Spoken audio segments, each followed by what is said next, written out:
Então, pessoal, nesse vídeo de hoje vamos fazer aqui um exercício de força, tá? E conversão eletromecânica de energia, né? Então, esse exercício aqui ele pede para considerar o sistema mostrado abaixo, né? Que apresenta a configuração mostrada na figura com profundidade de 50 milímetros, o núcleo ferromagnético no formato E, invertido, apresenta permeabilidade magnética infinita e é estático.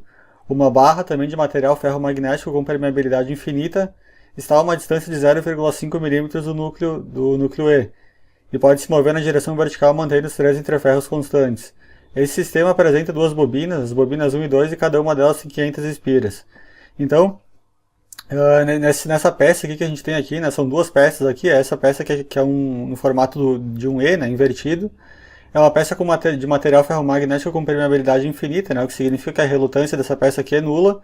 Aqui a gente tem a bobina 1 enrolada aqui dessa forma aqui na perna da esquerda, e aqui a bobina 2 enrolada aqui na perna da direita, né. Aí aqui existe uma barra metálica aqui, né? Essa barra ela não está conectada fisicamente nessa peça aqui, elas estão separadas por um gap aqui de 0,5 milímetros, é um gap de ar. Então aqui esses três gaps aqui eles têm uniformemente o mesmo comprimento, 0,5 milímetros. E as três relutâncias que a gente vai ter aqui nesse circuito são essas aqui, né? A relutância desse gap aqui, a relutância desse gap do meio e a relutância aqui desse último gap aqui, né? Porque as permeabilidades da barra aqui do núcleo em E aqui elas são infinitas, né? Então significa que a relutância desses caras ali é zero.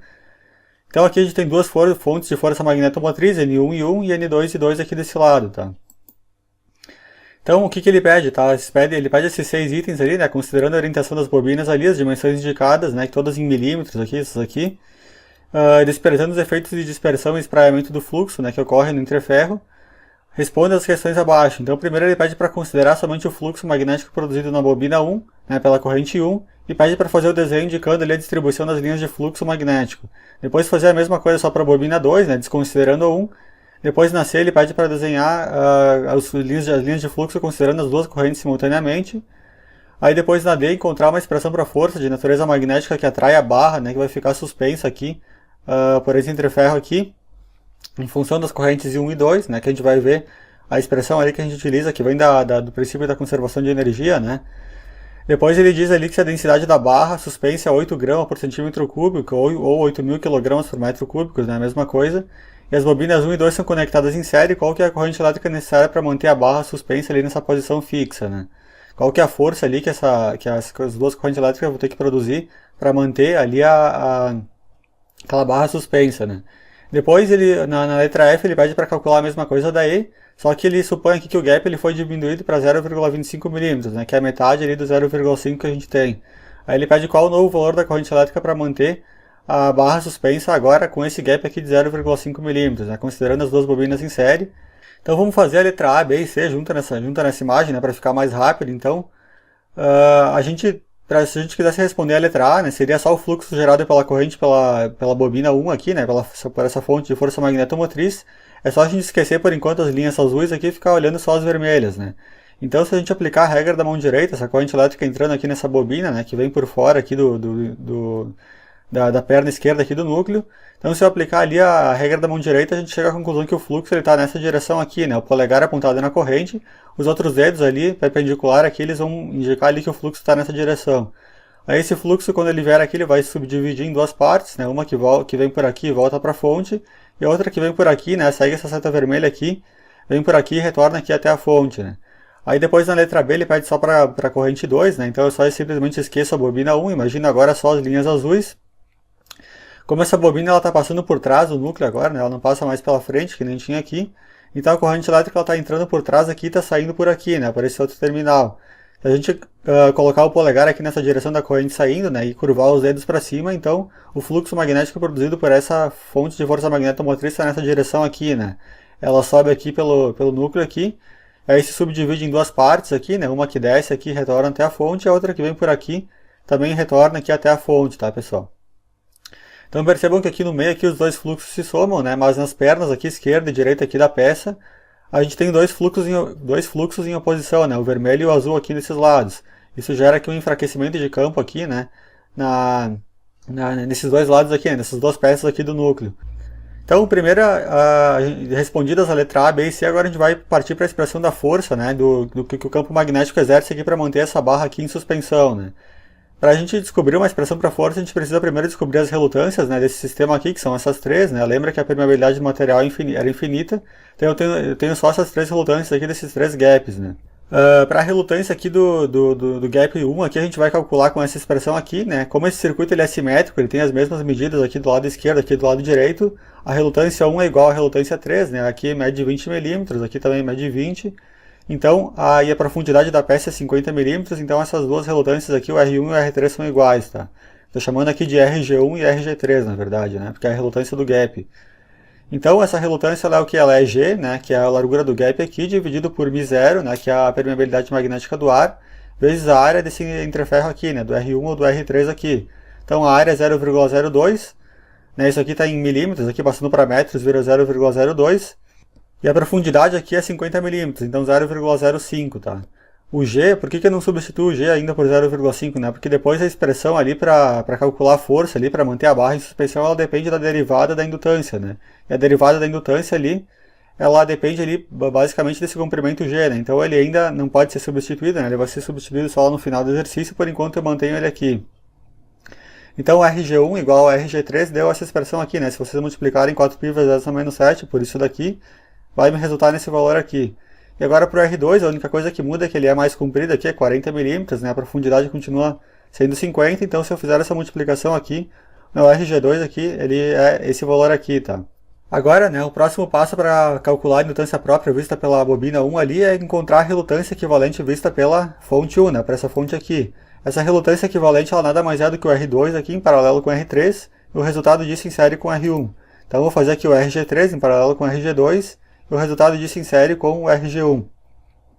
Tá, então é como se fossem dois resistores normais, né, em paralelo, mas são relutâncias na verdade, então eu multiplico os dois e divido pela soma, e aqui depois somo com o RG1. Se eu colocar esses dois caras aqui que a gente encontrou aqui, né, esse aqui é o RG1 e o RG2, o RG3 também, né, colocar nessa expressão aqui a gente chega nisso daqui, tá? Como para esse exercício não ficar muito longo, né, esse cálculo aqui daria um pouco de trabalho, então se vocês pegarem e fizerem aí com calma, eles vão encontrar exatamente isso daqui, tá? Essa expressão aqui, ainda em função do G, né? Aí agora, para encontrar a indutância própria da bobina 1, eu faço simplesmente N1 ao quadrado e divido pela relutância equivalente que ela enxerga. N1 e N2 a gente viu que é 500 espiras lá no início do exercício, então 500 ao quadrado dividido por isso daqui, né? Mantendo o G aqui no denominador, eu obtenho esse valor aqui, né? 2,35 vezes 10 a menos 4 sobre G, para a indutância própria da bobina 1. Se vocês observarem aqui a bobina 2, ela tem o mesmo número de espira, né? E se a gente fizer a relutância vista por essa fonte aqui, né? Pela fonte 2, ela vai ser exatamente igual à relutância que a fonte 1 enxerga, né? Porque o circuito é simétrico. Então R2 em paralelo com R1, e depois a soma disso daqui insere aqui com o R3. Vai dar o mesmo resultado aqui que a gente fizer isso aqui, né? Porque tanto o R1 como o R3 são iguais.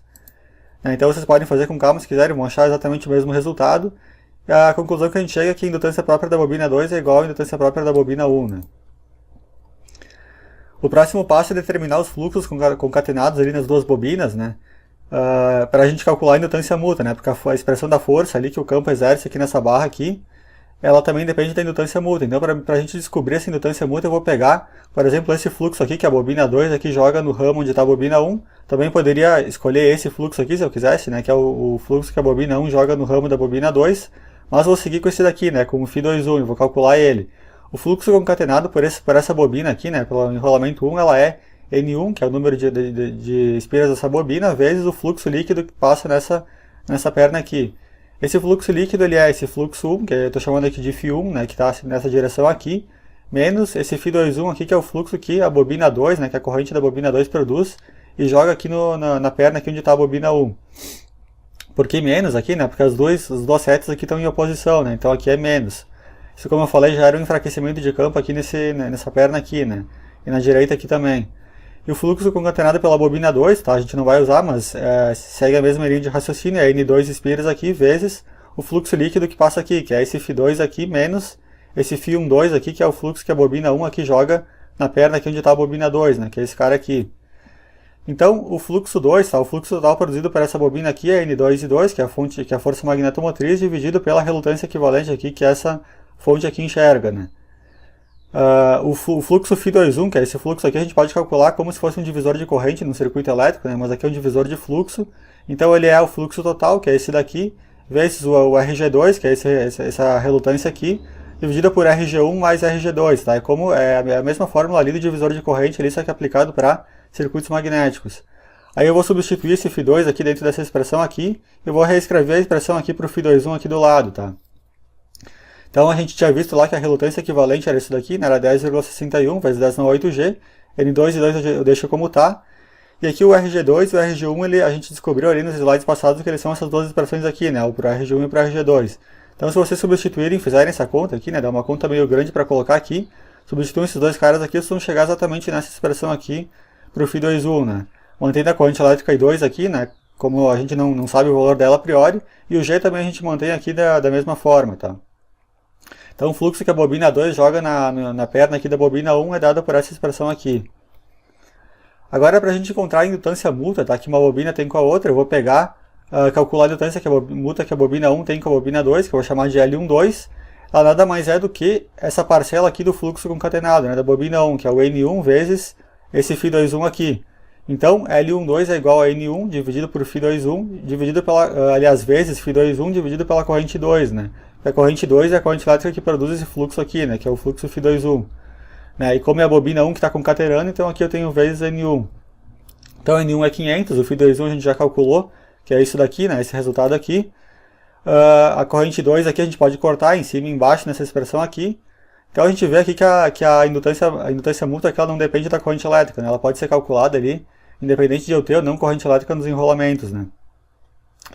Então, L12 é igual a L21, né? Se vocês fizerem a mesma conclusão ali, calcularem a indutância mútua da bobina 2 em relação a 1, vocês vão chegar a essa conclusão aqui, né? Que as duas são iguais. É igual a 7,848 vezes 10 a menos 5, né? Multiplica o 500 por esse cara aqui, vocês obtêm isso daqui.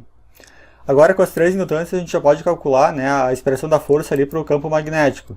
Antes disso, vamos calcular só o peso ali daquela barra, né? Para saber a força ali que as correntes vão ter que produzir para deixar ela suspensa ali no ar. Então primeiro a gente descobre o volume da barra, 0,02 vezes 0,05 vezes 0,28, né? Vamos olhar aqui.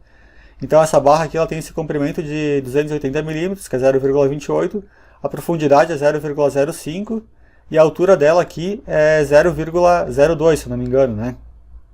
É 0,02, 20 milímetros. Então multiplicando os três caras aqui para obter o volume, né? A gente obtém 2,8 vezes 10 a menos 4 metros cúbicos.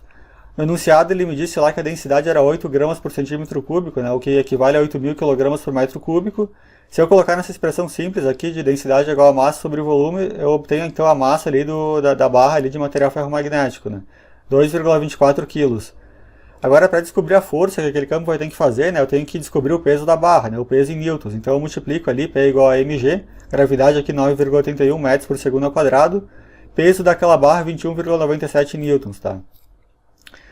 Bom, a expressão ali que, né, para a letra D lá que ele pedia, que define a força ali em circuitos magnéticos lineares, né, que deriva ali da lei da conservação de energia, né, pessoal? Ela é dada por essa expressão aqui, né? Eu pego, quando eu tenho mais de um enrolamento ali, se eu tivesse só uma bobina, por exemplo, eu teria só um termo aqui. Se eu tivesse só a bobina 1, eu teria só essa expressão aqui, né, que seria a expressão para a força do campo. Mas como eu tenho duas bobinas, eu vou ter tanto a energia ali produzida pela bobina 1, quanto a energia produzida pela bobina 2, e tenho que também somar, ou nesse caso aqui subtrair ali a indutância, o termo aqui da corrente elétrica quadrada vezes a indutância mútua que eu tenho entre as bobinas, né? Por que esse sinal aqui está de negativo, né? Porque como a gente pode ver aqui, o fluxo ali que as bobinas produzem, né, uma no ramo da outra, eles estão em oposição, né? Esse vermelho aqui tem oposição ao azul, e nessa perna aqui da direita, o vermelho aqui tem oposição ao azul. Isso gera um enfraquecimento de campo aqui no material, né? Vai exigir uma corrente elétrica maior para conseguir manter essa barra suspensa, né, por causa desse enfraquecimento de campo. Se esses fluxos aqui, vermelho e azul, estivessem na mesma direção aqui, certamente ia precisar de uma corrente elétrica menor para conseguir manter essa barra suspensa aqui. E o sentido do fluxo magnético ele depende basicamente do sentido aqui como esses enrolamentos eles são colocados, né? Como o enrolamento ele foi apresentado dessa forma aqui, né, com a corrente elétrica positiva entrando aqui em cima e entrando aqui por trás da bobina 2, os fluxos eles se dão dessa maneira aqui, né? Então essa é a expressão ali para o campo magnético, ali, né, para a força que o campo magnético vai exercer para manter aquela barra lá em suspensão. O próximo passo é calcular a corrente elétrica, então que as duas bobinas vão ter que ter para manter, né, conseguir manter esse peso aqui de 21,97 ali em suspensão, né, parado ali, né, com aquele gap ali de 0,5 milímetros. Então, como o enunciado falou lá, né, para a gente ligar as bobinas I1 e 2 em série, né, a gente vai ligar, e se a gente ligar em série, então a mesma corrente elétrica vai passar na bobina 1 e na bobina 2, né, ou seja, I1 vai ser igual a I2. E agora que a gente já determinou a expressão do campo aqui, a gente simplesmente substitui aqui esse F campo por 21,97 newtons, né? Igual a I ao quadrado, só que agora a gente tem que fazer a derivada ali da indutância própria da bobina 1, a derivada da indutância própria da bobina 2 e a derivada da indutância mútua, né? A gente sabe, a gente já descobriu ali que as indutâncias mútuas elas são dadas por essa expressão aqui, e as indutâncias próprias a gente descobriu que era dado por esse valor aqui, né? Então, fazendo a derivada aqui da indutância própria da bobina 1 e da bobina 2, né, de L11, em função do gap, né? Por que em função do gap, né? Porque a relutância magnética depende basicamente do gap, né? E a relutância magnética tem relação com a indutância. Então, a derivada da indutância é em relação ao gap, né? Porque o resto ali é mantido constante, né? Corrente elétrica, tudo o resto vai ser mantido constante. Então, o único parâmetro ali que vai poder causar variação aqui nessa indutância ali é o eventual variação do gap que eu tenho ali na minha barra, né? Então, fazendo a derivada disso daqui, né, em relação ao G, né, se eu passar esse G para cima aqui, ele fica G na menos 1, né, aí se eu fizer a derivada de G na menos 1, fica G na menos 2, e se eu passar esse G na menos 2 para baixo aqui, fica G ao quadrado aqui positivo, né. A mesma coisa aqui para a derivada da indutância mútua, né, a gente tem dL12dG, né, se eu jogar esse G para cima, fica G na menos 1, aí faço a derivada, fica G na menos 2, depois jogo ele para baixo aqui, fica G ao quadrado, tá. Agora sim, agora que a gente tem todos os valores aqui dados, a gente pode calcular o valor da corrente elétrica aqui. Como a corrente elétrica é igual, aqui 1 e 2 eu estou chamando simplesmente de 1, né, aqui na expressão. E agora o G eu posso substituir ali pelo valor ali que eu quero, né, que fica estacionário ali no tempo ali, constante, que é o 0,5 milímetros. Passando para metros aqui, fica dessa forma aqui, né, 0,0005 ao quadrado. E se a gente isolar a corrente elétrica ali, fizer uma fatoração aqui, né, já que ela multiplica esses três termos aqui, é só uma questão de matemática simples aqui, né? Isolar a corrente elétrica em 1, passar a raiz para o outro lado, já que ela está ao quadrado. Vocês vão ter uma corrente de 187 mA ali para conseguir manter essa barra ali suspensa ali com esse peso de 21,97 newtons, né? E aí depois ele pede na última letra, lá na F, né, para recalcular a corrente elétrica caso o gap fosse substituído pela metade, né, do valor dele. Então a metade é 25 milímetros, né, que em metros dá esse valor aqui. E se a gente recalcular a corrente elétrica em 1 aqui, a gente vai ter um valor então de 93,5 mA, tá? Ou seja, se eu diminuir esse gap aqui pela metade, eu diminuo a corrente elétrica pela metade ali necessária para manter essa barra suspensa, né, em função ali da força que o campo magnético vai exercer nessa barra aqui. Bom pessoal, nessa aula era isso, tá? Se tiverem gostado do vídeo, não esquece de deixar o joinha ali, que isso é importante para o canal, tá? Futuramente eu pretendo falar ainda mais sobre a dedução dessa expressão aqui, né, da força do campo ali, que vem do princípio da conservação de energia, né, em sistemas magnéticos, né, de armazenamento de energia. Então, não esquece de deixar o joinha, tá? Se não for inscrito ainda, se inscreve no canal. Obrigado a quem assistiu até aqui. Valeu!